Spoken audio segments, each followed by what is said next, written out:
اللہ تعالیٰ جل شانہ قیامت کے دن ہمارے وجود دوبارہ اٹھائے گا اور اپنے حضور بندوں کو کھڑا کرے گا اور ان سے سوال پوچھے گا۔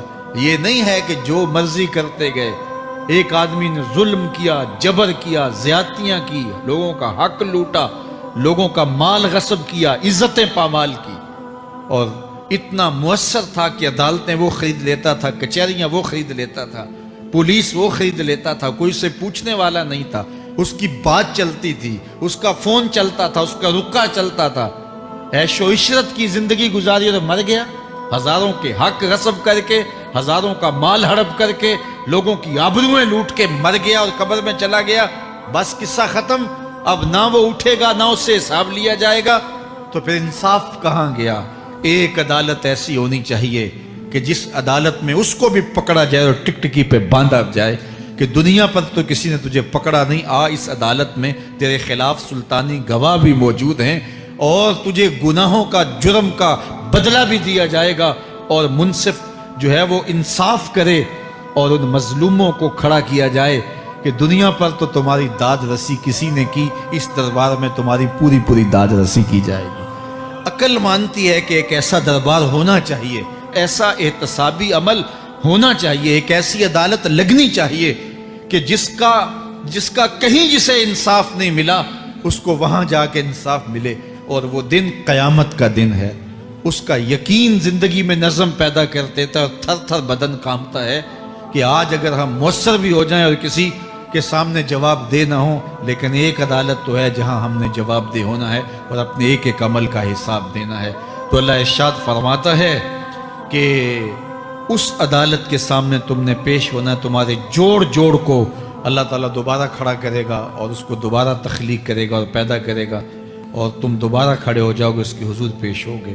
بل یرید الانسان لیفجر امامہ، بلکہ آدمی چاہتا ہے کہ اس کی نگاہ کے سامنے بدی کرے۔ استغفر اللہ۔ یہ ایک ظالم کافر تھا، وہ حضور کی خدمت میں آیا، کہنے لگا میں نہیں مانتا قیامت آئے گی۔ حضور نے اس کو دلائل دیے، تو جب دلائل کے سامنے بے بس ہو گیا تو کہنے لگا کہ جس قیامت کی آپ بات کرتے ہیں وہ قیامت آ بھی گئی تو میں نہیں مانوں گا۔ اللہ اکبر۔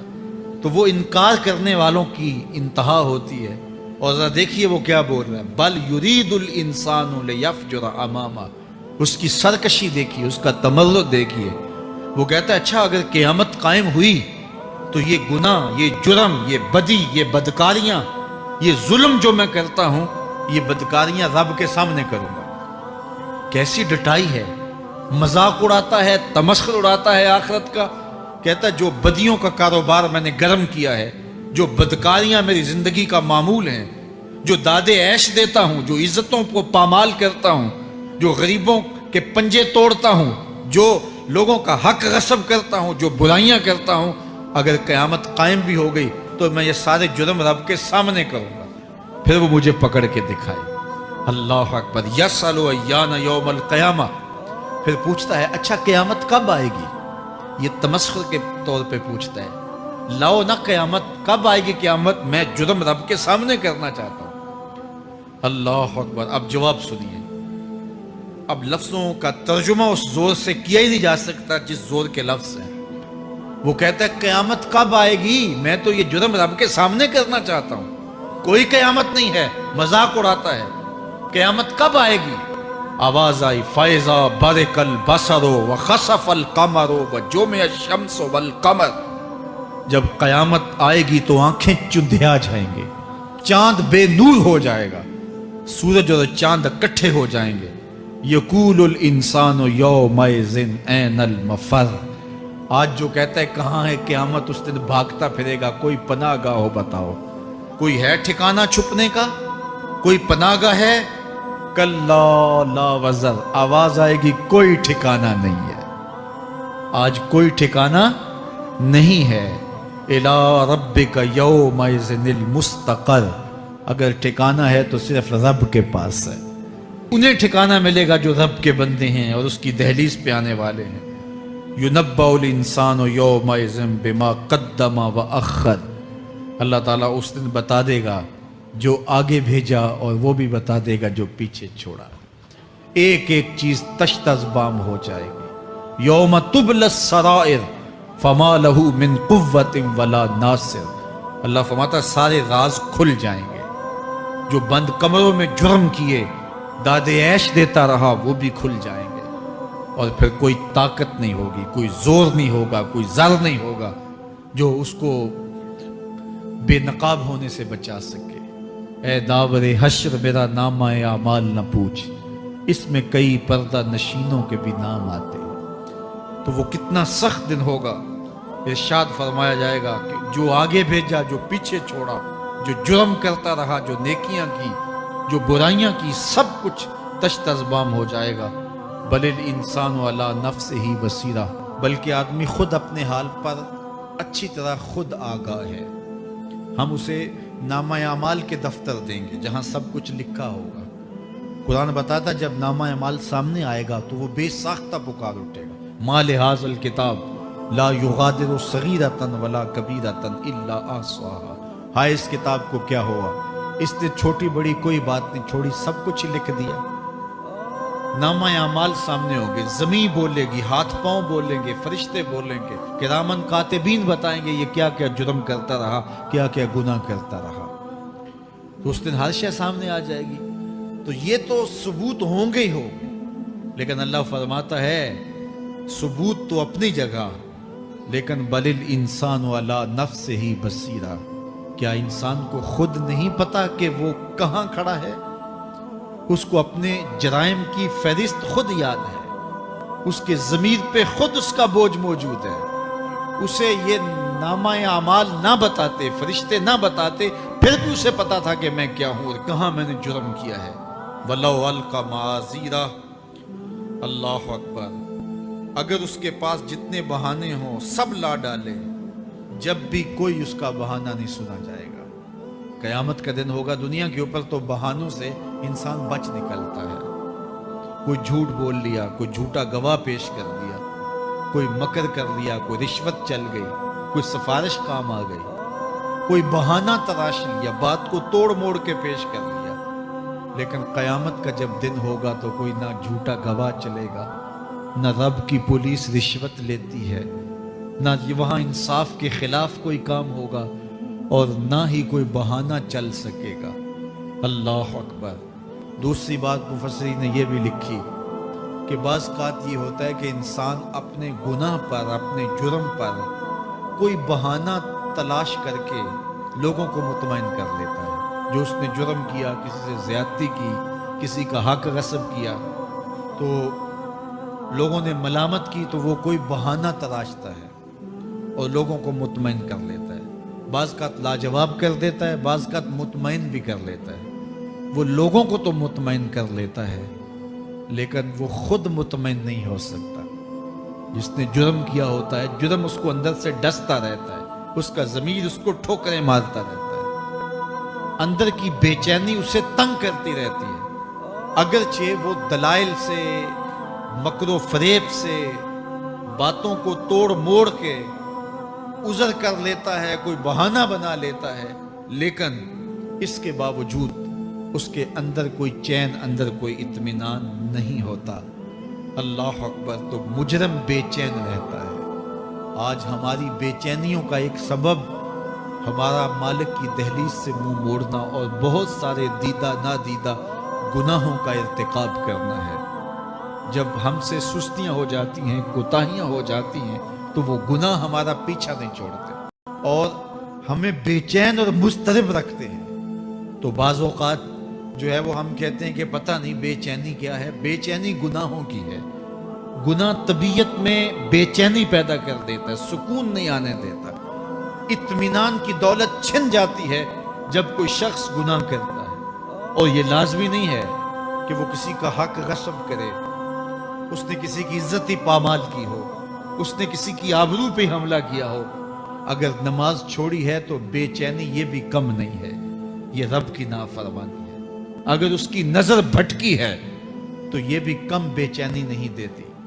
اگر اس کا خیال بہکا ہے, اس نے زبان سے کسی کو دکھ دیا ہے, اس نے کسی کے لیے سب و شتم کا انداز اختیار کیا ہے, گالی گلوچ کا رنگ اختیار کیا ہے, تو پھر کیا ہوا کہ یہ بے چینی اندر کو توڑتی رہتی ہے.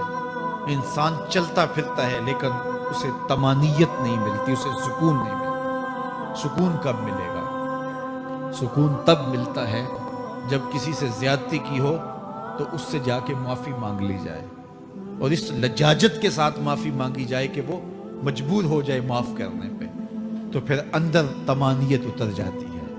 اگر رب کی نافرمانیاں کی ہیں تو لیلۃ القدر کے دامن میں اس سے معافی مانگ لو، اتنی لجاجت سے معافی مانگو، اس قدر رو کے معافی مانگو، ترلے منت پہ اتر آؤ، ہاتھ جوڑو، آنسو بہاؤ، چیخو، چلاؤ، رو، اس کی دہلیز سے لپٹ جاؤ، اس سے اپنے گناہوں کی معذرت کرو. جب مالک نے معاف کر دیا اندر کی ساری بے چینیاں مٹ جائیں گی، دل کو قرار مل جائے گا، دل کو تسکین نصیب ہوگی. تسکین اس کی دہلیز سے تمہیں ملے گی، یہ اندر سے پھوٹتی ہے، باہر سے نہیں آتی ہے. تسکین کے قافلے اندر ہی اترتے ہیں، اندر سے اس کے سوتے پھوٹتے ہیں، اس کے چشمے پھوٹتے ہیں. ہم باہر سے ڈھونڈتے ہیں، باہر سے تسکین نہیں ملتی، یہ اندر سے آئے گی. اس لیے اس دل کے اوپر لگے ہوئے میل کچیل کو، غلاظت کو دور کر لو اور کھرچ دو دل کے اوپر پڑے ہوئے جتنے بھی زنگ ہیں. تو پھر نتیجہ کیا ہوگا؟ دل ستھرا ہوگا، مصفا ہوگا، مزکا ہوگا، تو پھر دل پر نور ہوگا. تو پھر آپ کو زندگی گزارنے کا لطف اور سرور اور مزہ آنے لگ جائے گا. تو انسان جب دلیلیں تراشتا ہے، اس سے بعض اوقات اپنے آپ کو بھی مطمئن کرنے کی کوشش کرتا ہے، اوروں کو بھی مطمئن کر لیتا ہے، لیکن حقیقت میں اطمینان نہیں ہوتا، وہ بے چینی ہوتی ہے. تو اللہ تعالیٰ جل شانہ اس کہانی کو بیان کرتے ہوئے ایک اور مضمون کو بیان کیا، اور یہ بالکل درمیان میں جملہ معترضہ کے طور پہ جو ہے وہ نظر آ رہا ہے کہ بات تو چل رہی ہے، تو اچانک اللہ اپنے محبوب سے مخاطبہ فرماتا ہے اور کیا ارشاد کرتا ہے؟ لا تحرک بہ لسانک لتعجل بہ. تو یہ اچانک بات کیوں آ گئی؟ اصل بات یہ تھی کہ جب وحی نازل ہوتی تو آقا کریم علیہ السلام ہمہ تن گوش ہو کے اس وحی کو سنتے، پھر اس کو محفوظ کرنے کی فکر ہوتی کہ جو میں نے سنا ہے وہ اچھی طرح مجھے یاد ہو جائے. اور پھر آقا کریم علیہ السلام کی تیسری فکر یہ ہوتی کہ اس کے جو معارف ہیں، اسرار ہیں، اور اس کے جو ثمرات ہیں، اس کی جو تفصیلات اور نکلنے والے اس کے نتائج ہیں، وہ بھی اچھی طرح جو ہے وہ میں سمجھ پاؤں. تو یہ تین مشقتیں بیک وقت حضور گوارا کر رہے ہوتے. اب قیامت کا ہولناک منظر جو پیش کیا گیا، اور پھر انسان جب اپنے رب کی نافرمانی کرتا ہے تو جو اس کا حال ہوتا ہے، تو یہ سارے مضامین کو اللہ کے محبوب سن رہے تھے. حضور کے قلب اطہر پر گرانی آئی، اور میرے رب کو کیسے گوارا تھا. جو حضور سن رہے تھے جلدی جلدی اس کو زبان پہ لانا چاہ رہے تھے تاکہ وہ اچھی طرح ازبر ہو جائے، لیکن اللہ نے محبوب کی اس مشقت کو دیکھا تو فرمایا لا تحرک بہ لسانک لتعجل بہ. محبوب آپ اپنی زبان کو جنبش نہ دیں، آپ جلدی کرتے ہیں تاکہ وہ جو میں نے سنا ہے وہ میری زبان پہ آ جائے. ان علینا جمعہ وقرآنہ، یہ ہمارے اوپر ہے، ہم آپ کے دل میں جمع بھی کریں گے. جو آپ کو سکھایا ہے وہ آپ کو یاد بھی رہے گا، وہ آپ بھول نہیں سکیں گے.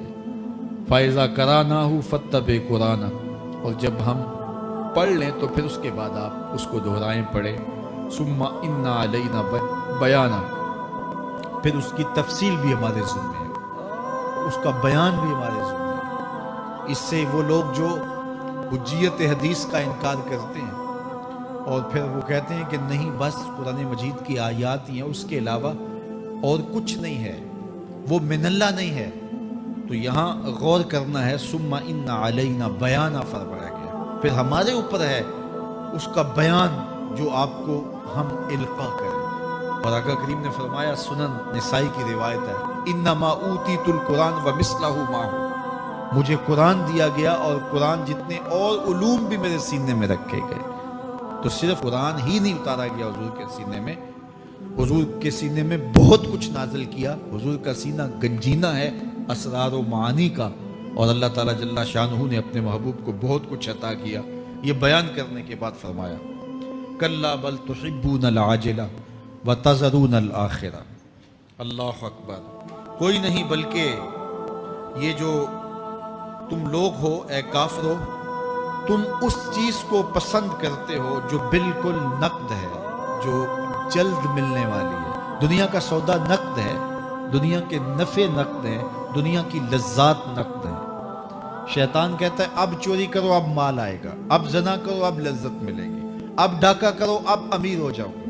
تو دنیا کے سودے نقد ہیں اور آخرت کے وعدے ادھار ہیں۔ اور ارشاد فرمایا بل تحبون العاجلہ، تم دنیا کی جو عاجل چیزیں ہیں، جو بالکل نقد سودے ہیں، تم ان کے پیچھے پڑتے ہو، وتذرون الآخرہ، اور آخرت کو چھوڑتے ہو۔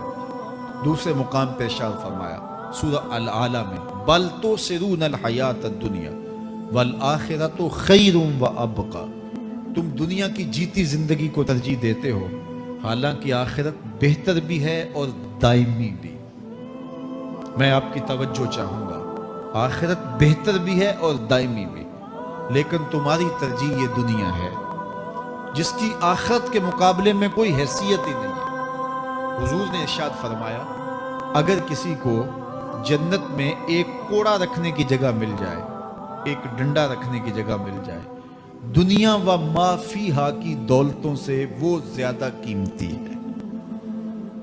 7 براعظموں پہ پھیلی ہوئی کائنات، سمندروں کی تہوں میں قیمتی موتی، پہاڑوں کے دامن میں قیمتی معدنیات، مالیاتی اداروں کے پاس سرمائے، لوگوں کے پاس دولت کے انبار، یہ سارے اکٹھے کر لیے جائیں اور ان کی قیمت لگائی جائے، اور جنت میں ایک ڈنڈا رکھنے کی جگہ، ایک عصا رکھنے کی جگہ، ایک کوڑا رکھنے کی جگہ، وہ جگہ پھر بھی زیادہ قیمتی ہے۔ پراپرٹی ویلیو ہوتی ہے نا، وہ کہتے ہیں کہ دور دراز دیہات سے 10 ایکڑ فروخت کریں تو یہاں ہمارے بائی پاس پہ اگر لیں تو 1 کنال جگہ آئے گی، 10 ایکڑ فروخت کر کے یہاں 1 کنال ملے گی۔ اور اگر آپ مزید اس کو فروخت کر کے مزید جو ہے وہ کسی مہنگے علاقے میں چلے جائیں تو ہو سکتا ہے 2 مرلے اس 10 ایکڑ کے مقابلے میں آئیں۔ تو اس طرح مختلف جگہوں کی پراپرٹی ویلیو ہوتی ہے۔ اللہ کے محبوب جنت کی پراپرٹی ویلیو بتا رہے ہیں۔ 7 براعظموں پہ پھیلی ہوئی کائنات کو ایک پلڑے میں رکھیں، پوری دنیا کے اندر جو سرمائے ہیں، جو ماضی میں سرمائے لوگوں نے خرچ کر لیے، جو حال میں موجود ہیں، جو آنے والے ادوار میں لوگوں کے پاس آئیں گے، قارون کا خزانہ اور سرمائے سارے اکٹھے کر کے ایک پلڑے میں رکھ دیں، جنت میں ایک عصا رکھنے کی جگہ پھر بھی زیادہ قیمتی ہے۔ تو پھر دنیا کی آخرت کے مقابلے میں قیمت کیا ہوگی؟ دنیا کی جنت کے مقابلے میں ویلیو کیا ہوگی؟ اور جنت میں سب سے کم جگہ کس کو ملے گی؟ جو سب سے آخر میں جائے گا۔ ظاہر ہے سب سے کم جگہ اسی کے پاس ہوگی جو سب سے آخر میں جہنم کے دھکے کھا کھا کے، رگڑے سہ سہ کے پھر آخر میں جنت میں جائے گا۔ سب سے تھوڑی جگہ اس کے پاس ہوگی۔ حدیث پاک میں آتا ہے، بخاری میں آتا ہے، حضور نے ارشاد فرمایا کہ جب جہنم سے آخری جہنمی نکالا جائے گا تو اللہ تعالیٰ اسے پوچھے گا بتا تیری کوئی آرزو؟ تو وہ کہے گا مالک یہ آرزو ہے، یہ آرزو ہے، مختلف آرزویں بتائے گا۔ اللہ فرمائے گا لکا ما تمنیتا، جو تو نے آرزو کی جا جا تجھے میں نے عطا کر دی، اب جنت میں چلا جا۔ تو اس کی تو توقع یہ ہوگی کہ سایہ دیوار جنت میں جگہ مل جائے تو غنیمت ہے، اور اگر جنت کے اندر جاؤں تو کوئی جھونپڑا مل جائے 2 مرلے کا تو وہ بھی کافی ہے۔ لیکن اللہ اسے کتنی جگہ دے گا؟ اللہ فرمائے گا جا جنت میں، تیرے لیے جنت میں دنیا سے 10 گنا جگہ ہے۔ 7 بر اعظموں کو 10 سے ضرب دے تو کہا کہ دنیا سے 10 گنا جگہ تیرے لیے۔ اس کو یقین ہی نہیں آئے گا، وہ کہے گا تسخر وانت الملک، میرے رب تو بادشاہ ہو کے مجھ سے مذاق کر رہا ہے؟ اللہ فرمائے گا نہیں، تیرے لیے 10 گنا جگہ ہے، اور اس کے لیے 10 گنا جگہ ہوگی جو سب سے آخر میں جنت میں جائے گا۔ میں آپ کی توجہ چاہوں گا، جو آخری جنتی ہے اس کے پاس کتنی جگہ ہوگی، کتنی پراپرٹی ہوگی؟ آج تو 2 10 20 50 مربع کسی کے پاس ہوں تو وہ اتراتا ہوا چلتا ہے کہ میں اتنا بڑا ذمہ دار ہوں۔ جنت میں آخری جنتی کی جگہ کتنی ہوگی؟ دنیا سے 10 گنا جگہ۔ تو داتا گنج بخش علی حجویری کی جاگیروں کا عالم کیا ہوگا؟ بابا فرید الدین گنج شکر کی جاگیروں کا عالم کیا ہوگا، پھر اصحاب رسول کی جاگیروں کا عالم کیا ہوگا. قیمتی کتنی جگہ کہ ایک ڈنڈا رکھنے کی جگہ مل جائے دنیا و ما فیہا سے وہ قیمتی، اور وہ قیمتی جگہ دنیا سے 10 گنا جگہ اس کو دی جائے گی جو سب سے آخر میں جائے گا. تو مجھے بتائیے اس سے بڑا بے وقوف کوئی ہے جو آخرت کو برباد کر کے دنیا کا سودا کرتا ہے؟ بل توسرون الحیات الدنیا والآخرۃ خیر و ابقا. کہا آخرت بہتر بھی ہے اور دائمی بھی ہے، نہ ختم ہونے والی زندگی ہے. تو یہاں بھی ارشاد فرمایا کلا بل تحبون العاجلہ وتذرون الآخرہ. تم نقد کے پیچھے دوڑتے ہو، آخرت جو ادھار ہے اس کی پرواہ نہیں کرتے ہو. Please like this video and subscribe to my channel. Also press the bell for latest notification.